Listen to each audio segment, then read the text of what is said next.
Happy Friday, everybody. It is yours truly, Raphael, and I'm here with another episode of the College Buzz, the best show on the internet right now, geared towards college and possibly aspiring college students. So it's a wonderful time to join you wherever you're watching from. And before I get started on today's episode, I want to, make sure that you're sharing all of the previous episodes that we've done. Listen, this is episode number 5. And so I hope that you've been sharing the rest. Finding your community, surviving freshman year, the welcome introduction one. And I talk about the ruthless elimination of a hurry. So all of these amazing, incredible episodes for college and aspiring college students. Because listen, May is right around the corner, and I'm sure that there are some nervousness and some anticipation and some questions on how does this college thing work. So how about those high school students and let them have some reassurance or some, insights on their upcoming journey. But today's episode is going to be an important one because it's about all-nighter or not. Because listen, I believe that you don't have to be staying up all night for those exams if we learn how to prepare and if we learn how to manage our time properly. So again, you're going to see me look down because I have my notes here so that I can make sure, relay all of these good insights to you so that I will stay on track as well. Because listen, you need to get your notes, get comfortable, and we're going to dive into some essential tips. So the first one is to start early and strategically. So you hear that? And strategically, because you just don't want to start and be like, okay, I'm going to study, but how are we going to study? How are we going to map out our time? Because procrastination can be tempting. We all struggle with it in college because, we're like, oh, I can wait until, the day before because, I got it. The class is so easy. I don't need to review the notes. But then when you actually get into the exam room, like, whoa, what is this? I didn't study for this. She never or he never taught me this. And, that's always the excuse. The professor never taught me this. But listen, it's your responsibility to go and read through the textbooks. It's your responsibility to look through the slides and to use extra resources so that you can be adequately prepared for those examinations. So starting your revision early, it gives you a huge advantage for your exam preparations. So you want to create a realistic study timetable and prioritize subjects based on their difficulty and the exam dates. So if statistics is really hard for you, and if your exam is in the next 4 weeks, then you need to start preparing from now because if it's something that's challenging to you and it may take you a little bit more time to grasp. So you want to make sure that you're adequately prepared using all of the resources, whether it's tutoring, whether it's professor's office hours, using those resources so that you can be on target for the exam and pass with, the grade of your desire, which I hope is an A+. So listen, I always tell students to start studying, well in advance, and that can be 15 to 20 minutes every single day because you're still doing something that helps to push you towards that end goal. And some time invested is better than no time invested at all. So some time invested, so you may not be studying an hour every day, but whether it's 15 minutes, 20 minutes, whatever the case may be, that's still some time that you're using to help push you to excel in that particular subject. And to help you to manage your time better and to stay on track, you can use apps like the digital calendar apps or, different things like Google Calendar and the calendar on the iPhone to set reminders and to block those study periods. So remember to schedule too. So give yourself room for those buffer days because you just never know how life can get crazy. So give yourself room and be open to being adaptable to, whatever's going on around you for unexpected delays or last minute, reviews. So again, you want to prioritize strategically how are you going to study for those exams, whether it's Monday Wednesday and Friday, you're going to study for statistics, and Tuesday and Thursday and Saturday, you're going to study for history. Whatever the case is, you want to make sure that you're strategic in that. You also want to organize your study place. Listen, move all of that clutter to get your mind into a calm space. Make sure you have enough space to spread out those textbooks, to get out those highlighters, to get out those notes, those sticky notes, and whatever else. Make sure that you have a nice space to do so. And, make sure your lighting is good too, where you're not straining your eyes and your eyes aren't hurting and you're getting a headache because you want to be a night wolf and or owl and night vision and all of that. So make sure you have those good lighting, and make sure your chair is comfortable, and make sure that your phone is not but make sure that it is on do not disturb, or tuck your phone away in a place where you're not going to be distracted. Because sometimes we're like, oh, I'm going to study for 2 hours, but is it really you studying for 2 hours, or is it you being distracted within those 2 hours on your phone with every ping and notification going off? So try to get rid of all of those distractions and make sure you feel as comfortable as possible and able to focus. For some people, this may mean almost complete silence, and others you may have some instrumental, classical, mind stimulating music in the background. Okay, and ensure, like I said, you have a tidy environment. Also, make sure that your study space is similar to that of the exam room, the test taking environment. So do not lounge off in your bed, because you're going to get maybe lethargic, and you're going to be like, okay, I'm going to just doze off for 2 minutes, and then that 2 minutes turns into 2 hours. So you want to make sure that you're at a desk that is similar to the exam environment. Like I said, find that table and set a timer. Use a quiet room. You may go inside the library or wherever you may, public or your school's library, and follow the real exam format while you're studying, and practice practice tests, so that with the time frame that you will be allotted within the exam room, to make sure that you're on par, to learn how to strategize. How am I going to answer difficult questions? Maybe I need to start with the difficult questions first and then answer the easy questions, or maybe I work better answering the easy questions and then going on to the hard questions. So allowing yourself to find which strategy works for you, because you only have a certain limited time for the exam and you don't want to run out. You want to make sure that all of your time is used wisely.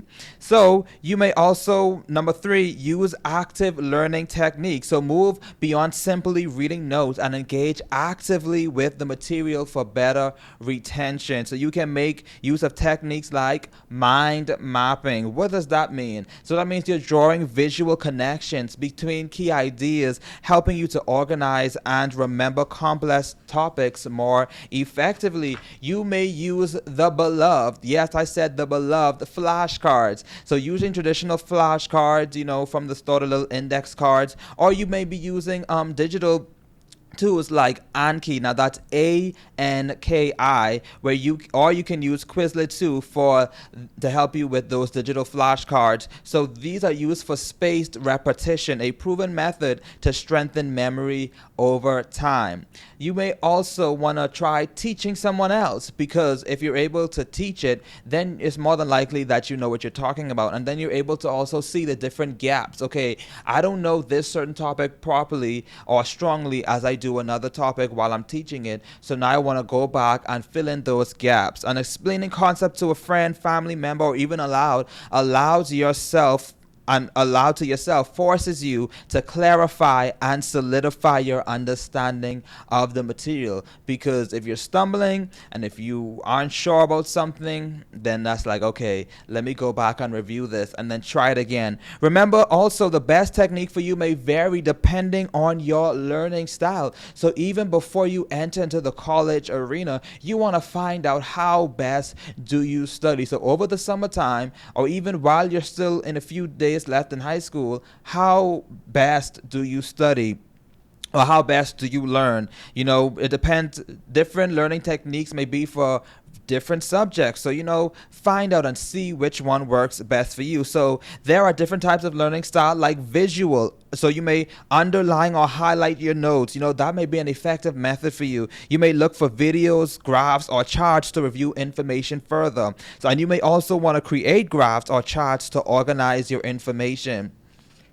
Oral. You may AURAL. Read your notes out loud may be an effective tool for you, and record them on your phone to listen to later. Now, when it comes to being inside the college campus, you can just be recording without your professor knowing. So ask the professors, is it okay for you to record the class session, or they may have a Zoom link, well, a Zoom recording of the class for those who may be, online as well. So you want to make sure that you're in the clear with that. Talk over the concepts with a classmate or a study group. And then there's also the read and write learning style. Rewriting your notes, looking for other books or resources on the same subject to read.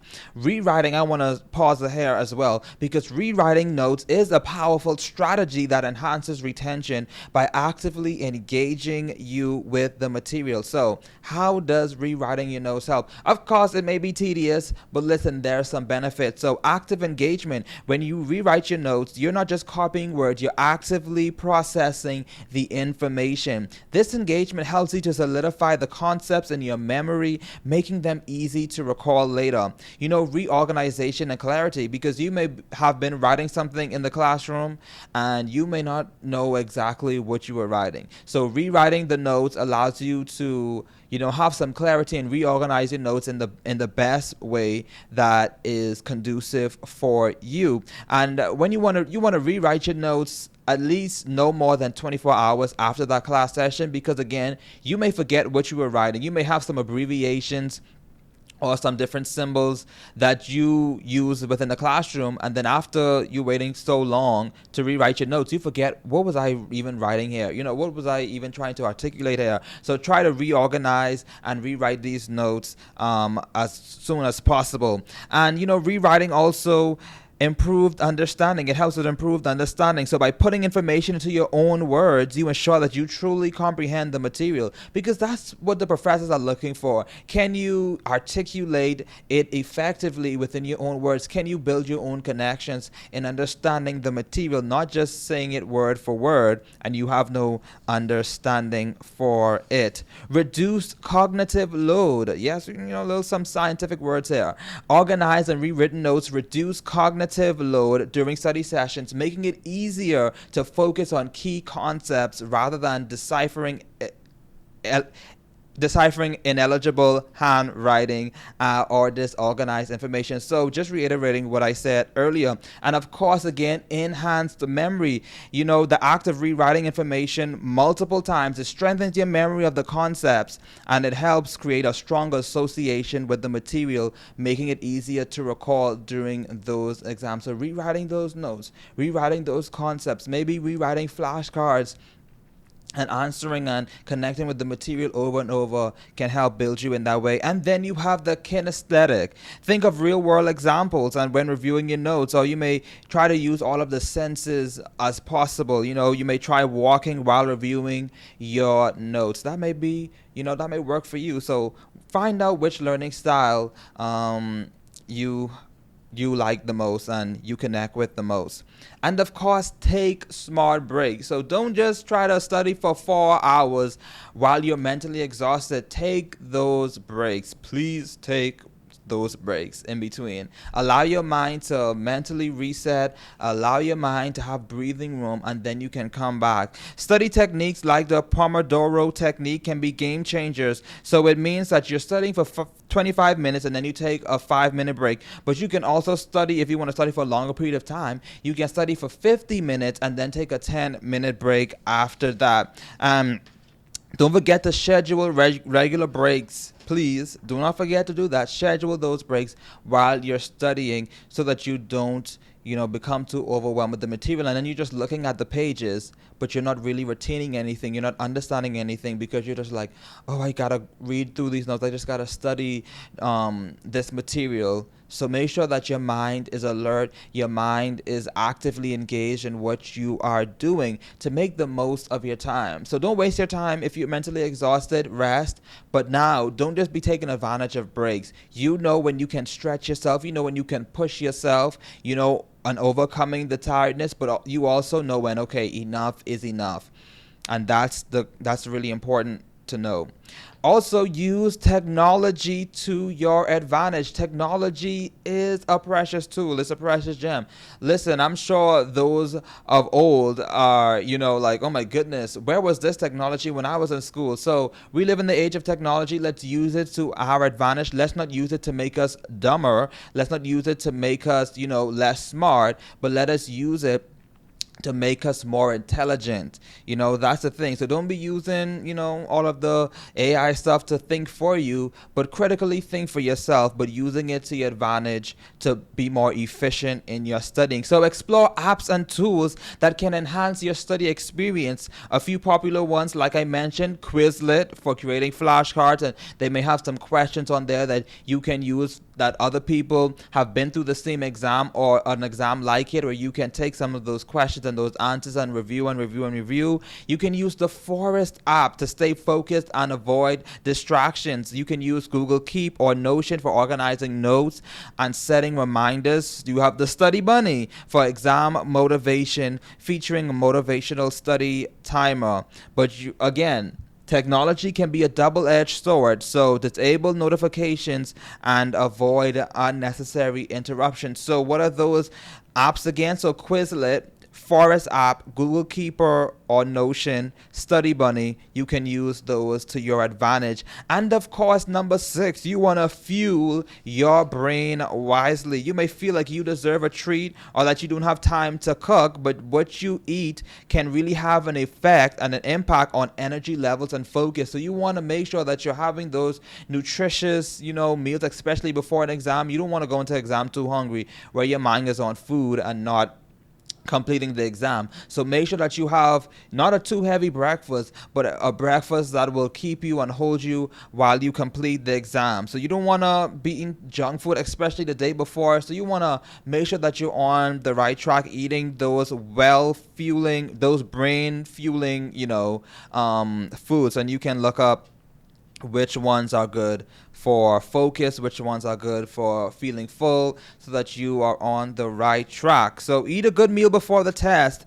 Based on the foods, again, do your research. That will provide a slow release of energy throughout. Sugar may seem appealing, so you may want a donut before the exam, but you're going to crash later. So you want to make sure that your energy level remains consistent as you are taking that exam. And of course, number 7, don't neglect that mental health of yours. So studying nonstop, like I said, it can lead to burnout and mental fatigue. So don't hesitate also to reach out to your guidance counselors, your care team, your university counselors, and all of those people to help you to navigate if you're feeling so overwhelmed, if you're having test anxiety and all of those different stuff, because they are real when you're, especially being a freshman in college. The first exams are like, oh my goodness, I don't know what to expect. I'm nervous. So utilize those counselors and those care teams to help you to navigate this new experience.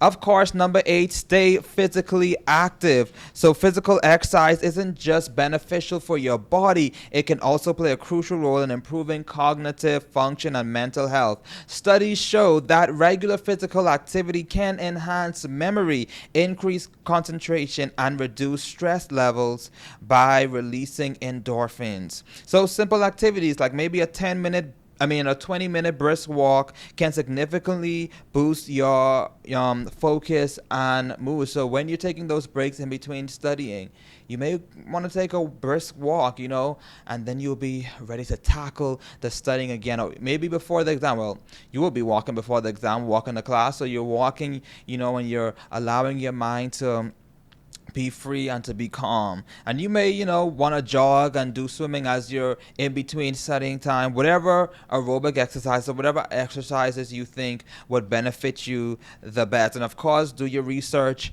on what would work best for you depending on your situation, because all of our bodies are different. So don't be hurting yourself doing things that your body's not prepared to handle. Amen.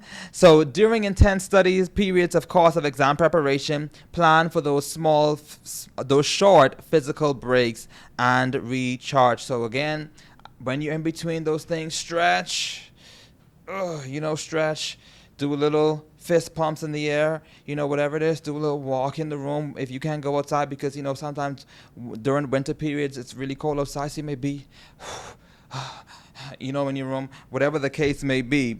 And finally, prepare for the exam like a pro. So what does that look like? Double check the exam venue, the time, and any materials or documents that are required. Some exams may require ID. Some may have, you may need to use a calculator. Whatever it is, make sure that everything is in order for you. Make sure that the calculator is working. Make sure you have your ID and it's not lost. All of that good jazz. Pack the essentials. So gather everything you'll need. Like I said, the calculator, the pens, the pencils, whatever those things are, water, snacks, and any required paperwork before the exam. Some exams may require you to bring like those blue booklets thingies, those green booklets, whatever the case may be, those scantrons, you know what I'm saying? Of course, set alarms too. Make sure that your alarm is set in an adequate time for you to wake up, for you to maybe want to review something a little bit more in that morning, and to give you enough time to breathe, to be calm, and to get your mind in order. Of course, eating a balanced breakfast includes that as well, and so you won't feel rushed while you're commuting from your dorm room to the exam room. And lay out all of your items, and make sure all of your clothes are ironed, because we still believe in ironing our clothes even though we're in college, right? Yes, that's a part of discipline. So laying out all of your items, your ironing, your clothes, and packing your bag the night before to avoid unnecessary stress in the morning. So you make sure you are adequately prepared and ready to tackle those exams. So I am so glad to share this information with you, so you don't have to stay up all night hurting your head about an exam. So use your time wisely. Start preparing from now. So we're almost even to finals. Next week is spring break. So listen, that's the time for you to strategically plan. How are we going to tackle final exams? How are we going to spread out our time so that each class gets enough attention necessary based again on the difficulty level? So I hope that you enjoyed this episode as much as I did, coming to wherever you are. So again, share these episodes, because these are good insights that can help college students and aspiring college students, because graduation is on the way and many people have questions, and these shows are providing the answers for you. So until next time, guys, stay plugged in. Again, share. I can reiterate it enough. Share these videos, and I can't wait to see you on the next episode of the College Buzz. See ya.